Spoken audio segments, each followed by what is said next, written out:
ఇసుకకి కొత్త పాలసీని క్యాబినెట్ ఆమోదించింది.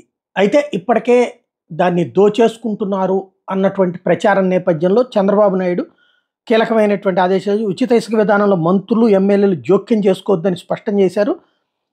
ఎవరికైనా సరే ఖచ్చితంగా ఉచితంగా అంటే ఆ ట్రాన్స్‌పోర్టేషన్ చార్జెస్ లేకపోతే ఇతరత్రా సీవరేజ్ ఇదేదే అంతవరకే ఉండాలి తప్పించి అంతకు మించి అవ్వద్దు.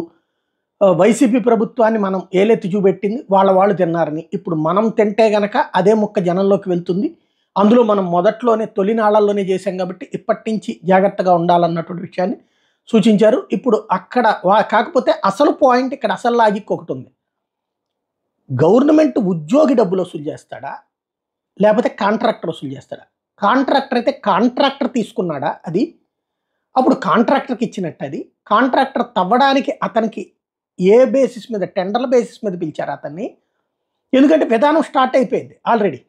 టెండర్ల బేసిస్ మీద కాంట్రాక్టర్‌ని పిలిచారా?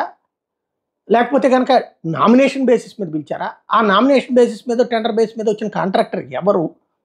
ఎలాగా అప్రూవ్డ్ అయ్యారు? ఇవన్నీ కూడా రాబోయే రోజుల్లో చర్చకొస్తాయి. ప్రస్తుతానికైతే మాత్రం ఉచిత ఇసుక అన్నటువంటి దాంట్లో పబ్లిక్ హ్యాపీ అలా ఏంటంటే గతం కంటే ధరలు తగ్గినాయి అన్నటువంటి.